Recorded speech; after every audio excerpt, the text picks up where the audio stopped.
बहुजन सौरभ, बहुजनांच्या सामाजिक व सांस्कृतिक चळवळीचे मुखपत्र। नमस्ते, जय भीम। मैं एडवोकेट डॉक्टर सिद्धार्थ कामले, दैनिक बहुजन सौरभ का मुख्य संपादक।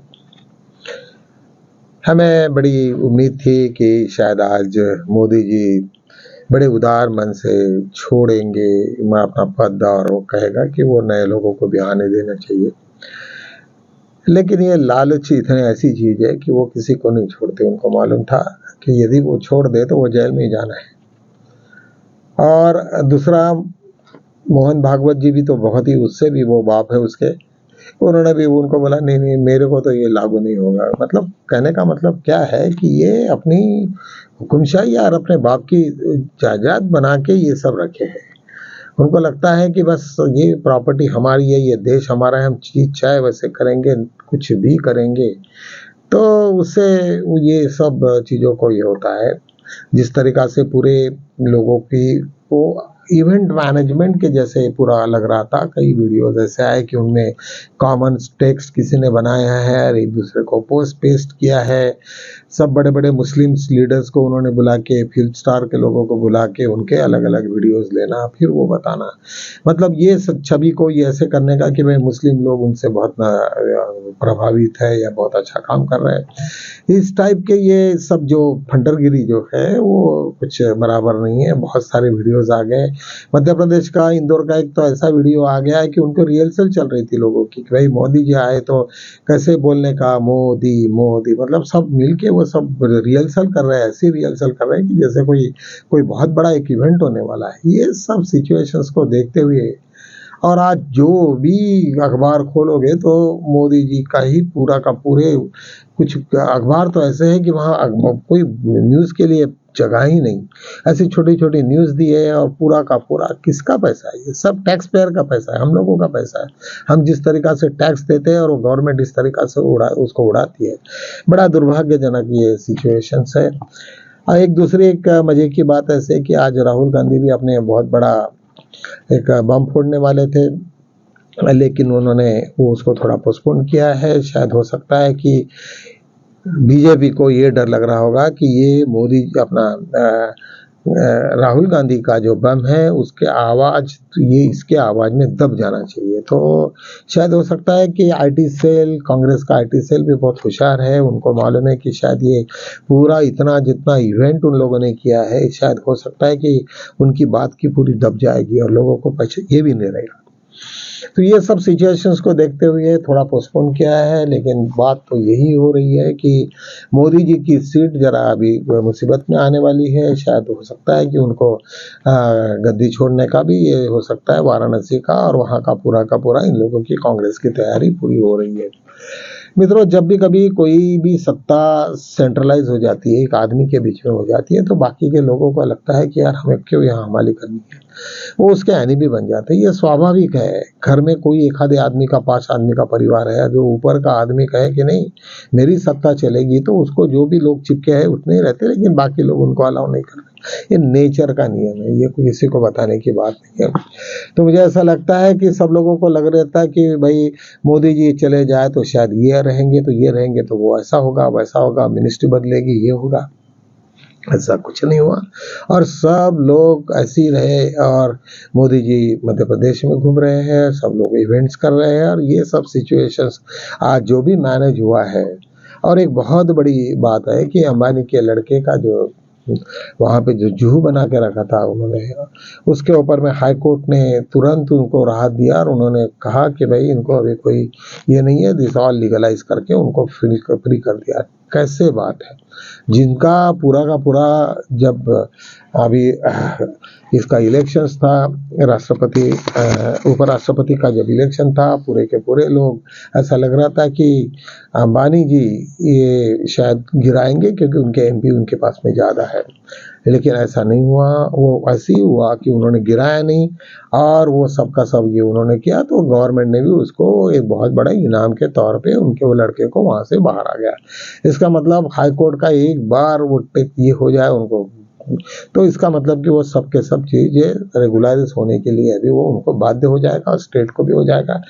देखिए, कहने का मतलब कि जो बिजनेसमैन्स है ये सब के सब कैसे इलेक्शंस लड़ाते हैं, क्या करते हैं अपने, और गवर्नमेंट में किस तरीका से घुसे हुए हैं और जो चाहिए वो अपना काम करवा लेते हैं। तो ये सब सिचुएशंस हमारे कॉन्स्टिट्यूशन में नहीं है।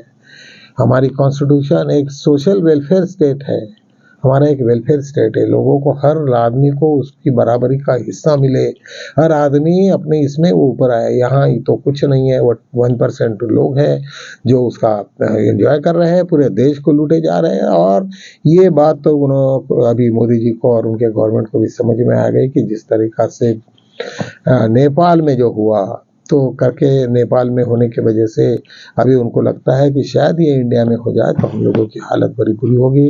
तो ये एक वीडियो में भी ऐसा भी है कि उन लोगों ने पूरा का पूरा पार्लियामेंट हाउस को इलेक्ट्रिकल वायर से फेंसिंग करने का उन्होंने ये किया है। कितना भयानक है। जब कोई डरता है आदमी अपने आप को तो कैसे प्रोटेक्ट होता है। दो आदमियों में आप डिफरेंस देखिए कि पंजाब में राहुल गांधी कहते हैं कि नहीं मुझे जाना है उधर साइड में, मैं तैर के जाऊंगा। रात में नाव आती है, सब कुछ होते हैं, लेकिन कुछ लोगों ने उनको एडवाइस देते हैं, उनके भी पर्सनल इसमें, कि ऐसी जिद मत करो, शायद हो सकता है कि कभी कुछ हो, लफड़ा भी हो जाएगा, तुम्हारा जीना हम लोगों के लिए ज़्यादा इंपॉर्टेंट है। कहने का मतलब एक आदमी पूरा डर उसको भगा देता है और दूसरा आदमी कहते हैं कि नहीं, डर के मारे उन्होंने फेंसिंग करते हैं। बुद्ध कहते हैं कि डर ही आदमी का उसको जिंदेपन में खा जाता है। जब आदमी डरा हुआ रहता है जब तो वो कभी कुछ काम नहीं कर सकता है। और ये नीति का नियम है, जब भी किसी के पास में कोई क्राइम किया होता है तो पुलिस देख के बराबर उसको पछेना आता है। उसको लगता है कि शायद मैंने जो गलती किया उसी के लिए तो शायद पुलिस नहीं है, तो आदमी को हर वक्त डरा हुआ होता है। यही नहीं तो हमारे देश में और एक बड़ी समस्या है, वो मतलब भगवानों की समस्या।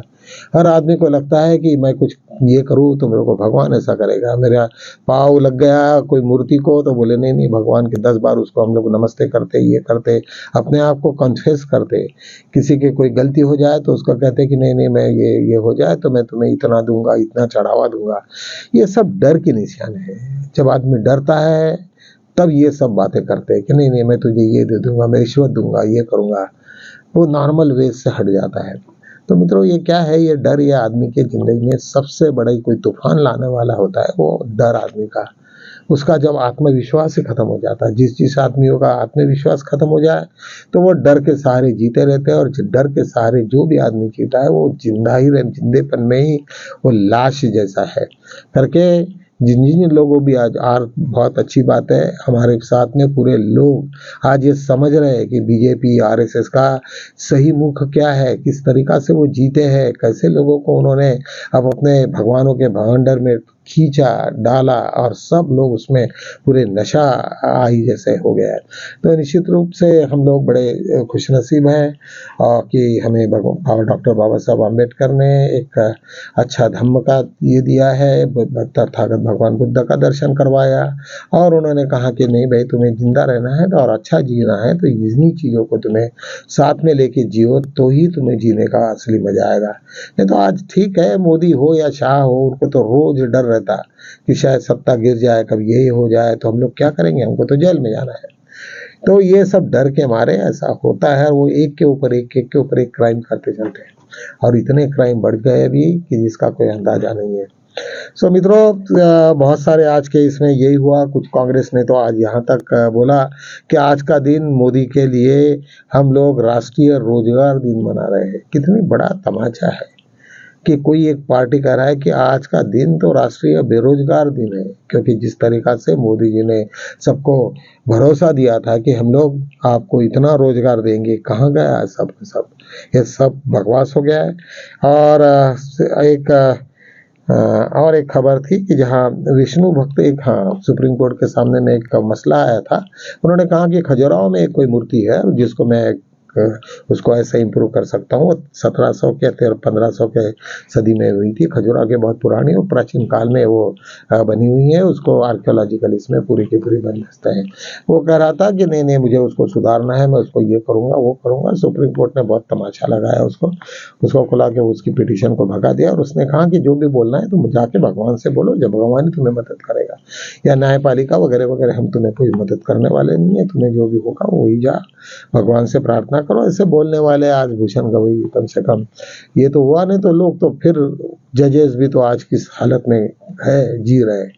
तो हमें तो सब मालूम है। ये सब सिचुएशंस को देखते हुए हमें बड़ा डर लगता है कि होने वाले दिन शायद हमारे अच्छे हो गए या नहीं हो गए, हमें नहीं मालूम। तो चलो आज इसी के साथ में हम यही समाप्ति लेते हैं। कल नए इस विचारों के साथ में फिर दोबारा मैं आऊँगा। तब तक के लिए जय भीम।